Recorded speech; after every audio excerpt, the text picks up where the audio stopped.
서울 구로구의 한 연구소. 제법 규모가 큰데요. 이곳의 원장으로 황석 박사는 연구를 이어가고 있는데요. 그의 입장을 들어보고 싶었습니다. 그 건에 대해서 황석 박사님 입장을 좀 듣고 싶어서 연락을 드렸어요. 일단은 지금 해외에 계셔서요. 네. 저희가 연락 왔었다고 메모 남겨드릴게요. 두 차례의 인터뷰 요청. 회신은 없었는데요. 내부 고발의 끝은 보이지 않습니다. So the main way to protect someone, in a sense, is you take the information they have, and then there's no other connection with them. That you don't need to push them into the limelight. That you can do your own investigation, make your own findings, and you don't need to be relying on their testimony at all. That's the primary way to protect someone, because then they're just not in the equation. 공익신고 이후의 삶은 결코 이전과 같을 수는 없습니다. 보다 적극적으로 제보자를 보호하는 일은 그들을 철저하게 숨기는 일입니다. 지금도 진행 중인 버닝썬 사건의 제보자처럼 말이죠. 이 사건의 경우 변호사의 대리 신고로 제보자의 부담은 줄었고 사건은 널리 알릴 수 있었는데요. 익명의 공익신고 활성화라는 순기능이 있지만 막대한 변호사 비용 문제는 보완이 필요합니다.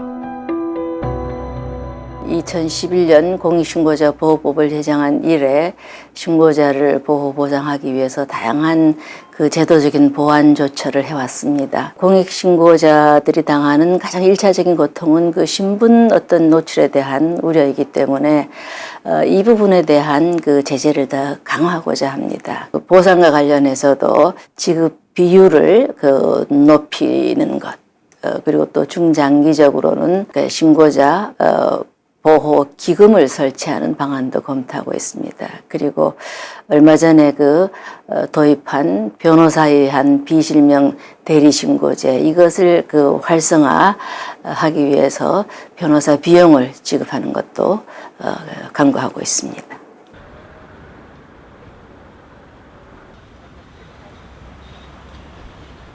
내부 고발은 어두운 비리를 세상에 드러나게 하는데요. 국어 교사 안종훈 씨. 그는 가끔 이 길을 오릅니다. 이곳에 서면 현재 그의 삶이 한눈에 들어오죠. 교사 생활을 시작한 지 올해가 꼭 20년입니다.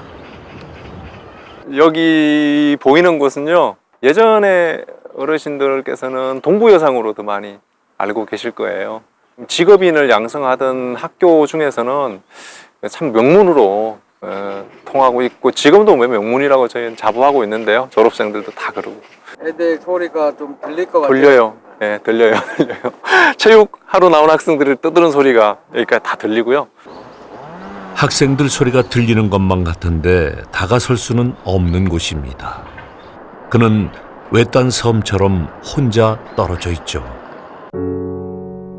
네, 그도 제보를 했습니다. 평탄한 교직 생활을 하던 선생님은 모두가 함구하고 있던 학교의 문제를 외부에 알렸습니다. 진짜 교육이 뭔지 그는 많은 갈등을 했습니다. 국어교사니까 책 읽고 뭐 소설 아니면 시에서 어떤 이야기들을 할 때 뭐 내적 갈등을 일으키고 하지만 결국 사실 바르게 살자는 이야기 하는 거잖아요. 갈등이 있고 힘들더라도 결국은 옳은 일에 대한 그런 바른 일에 대한 걸 항상 교실에서 아이들 보면서 이야기하고 있는데, 교사니까 그래야 되는 거라고 생각했지 뭐 이 일이 그렇게 되게 크거나 뭐 이렇게까지 저는 진행될 거라고는 전혀 생각 못했습니다. 네. 그는 횡령으로 징역형을 선고받은 행정실장의 퇴임을 요구했는데요. 그에게 돌아온 건 2번의 파면, 그리고 3개월에 한 번씩 모두 3차례의 직위 해제였습니다. 복직을 하고 나면 파면과 해임이 이어졌는데요. 학교는 이 결정이 내부 고발과 무관하다는 입장입니다.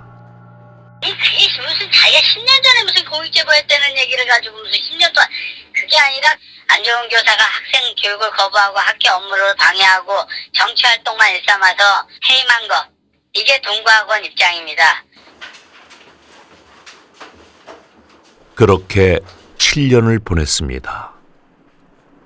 학생들을 위해서 한 일인데 오히려 학생들에게서 그는 멀어졌습니다. 그래서 그는 요즘 자신만을 위한 수업을 하고 있는데요. 그중 하나가 커피입니다. 그는 이 시간마저 소중하게 쓰고 싶습니다. 맛있습니다.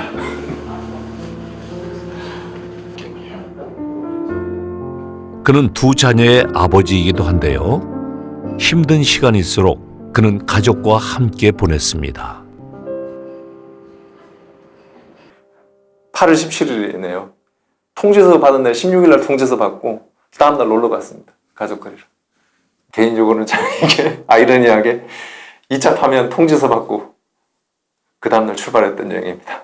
아빠는 더 열심히 이제부터 노력하고 싸워야 되기 때문에 여행 가서만큼은 정말 재밌고 신나게, 그래서 아주 그냥 단란하게, 이게 파면된 가족들의 모습이라고 생각하고 하지는 안 될 텐데 아주 그냥 재미나게 놀고 왔어요. 제 아이들도 아주 그냥 신나게. 교사인 아내와 자녀들은 그를 지지해 주었습니다. 가끔 신나는 일도 있었죠. 공익제보단체에서 상도 받았고 서울교육청에서 2천만 원의 보상금도 받았습니다. 저의 삶이 사실 힘들고 불행하면서까지 이 일을 할 수는 없다. 그러니까 결국 이 과정을 제가 오래 하기 위해서, 그리고 더 잘하기 위해서는 더 내가 행복해야 된다. 남들과 달리 나한테 주어진 시간은 사실 좀 아쉽게 쓰고 싶지 않다는 생각이 커요. 그 순간 어찌되었든 나한테는 새로운 시간으로 주어진 것이고, 그렇다면 그 시간 동안 내가 해볼 수 없는 걸 좀 경험해야 된다. 못 가는 곳은 학교뿐, 그가 갈 수 있는 곳은 더 많아졌습니다. 청렴 강의나 방송 출연, 팟캐스트 같은 게 그런 것들이죠. 방송 펀치 시작합니다.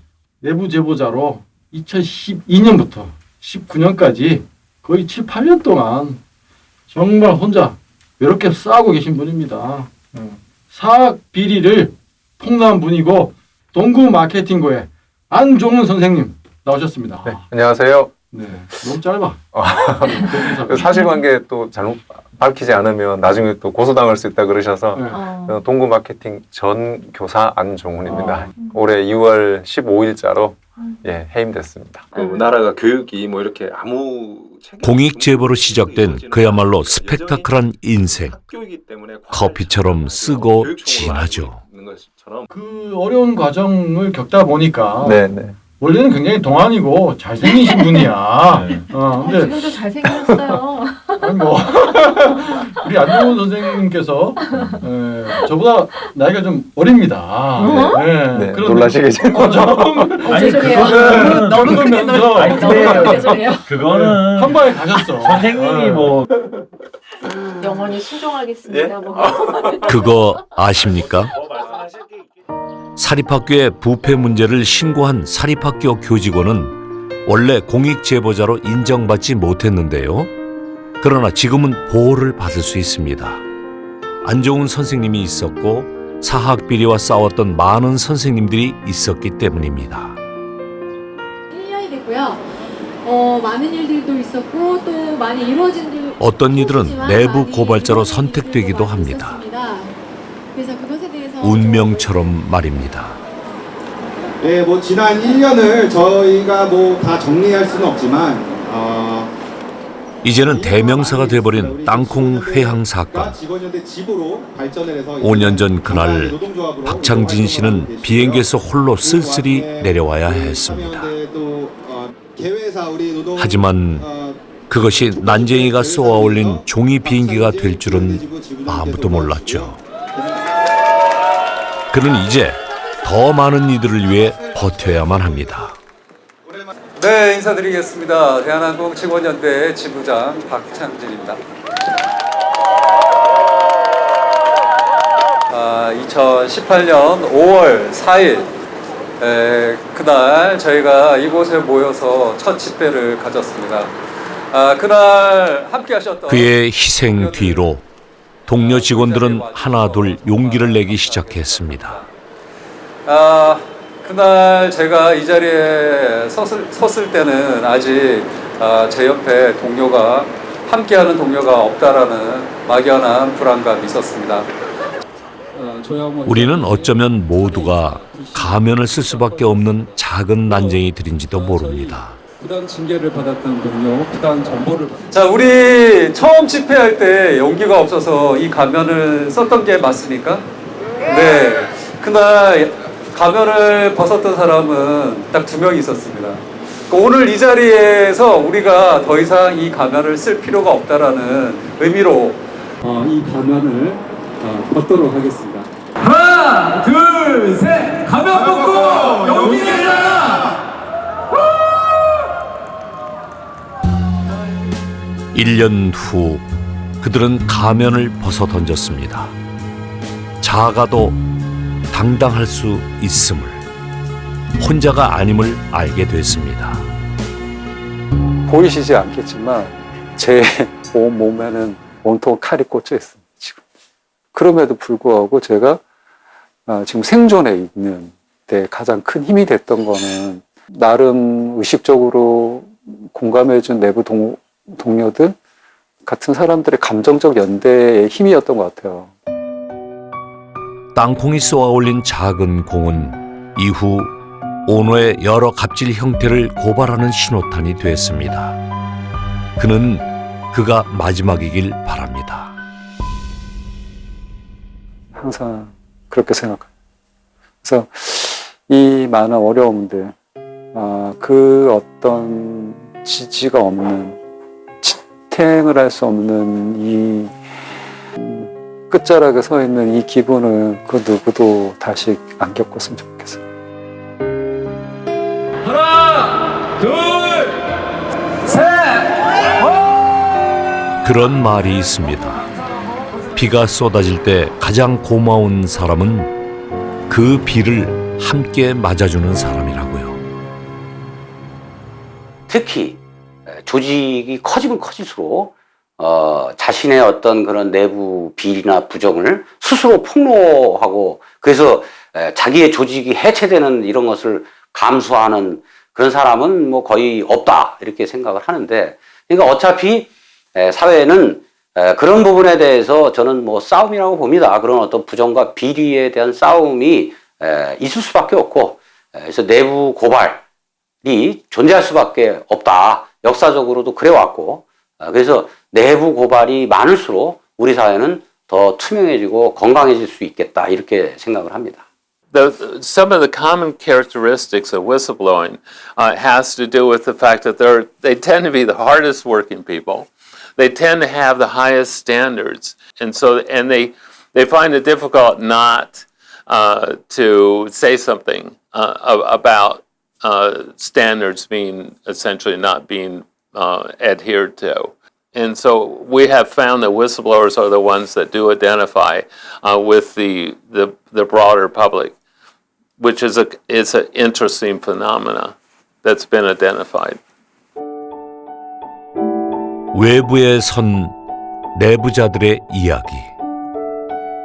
우리는 모두 조금씩 그들에게 이 사회의 빚을 떠넘겼는지도 모릅니다. 내부 고발은 자기 구원이다. 공익제보는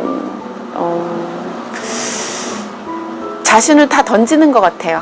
누구도 할 수 없는 문을 열어요. 누구도 열 수 없는 문을 엽니다. 더 나은 세상을 향해 한 걸음 옮겨준 그들.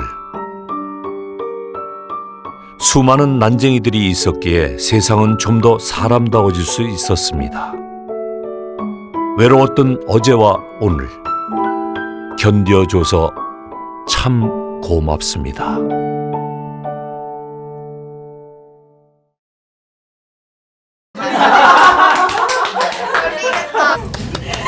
어제 했습니까? 철수 언제 했습니까? 있잖아. 한번 같이 그뭐 커피숍에도 같이 하고. 있어요. 이동엽님.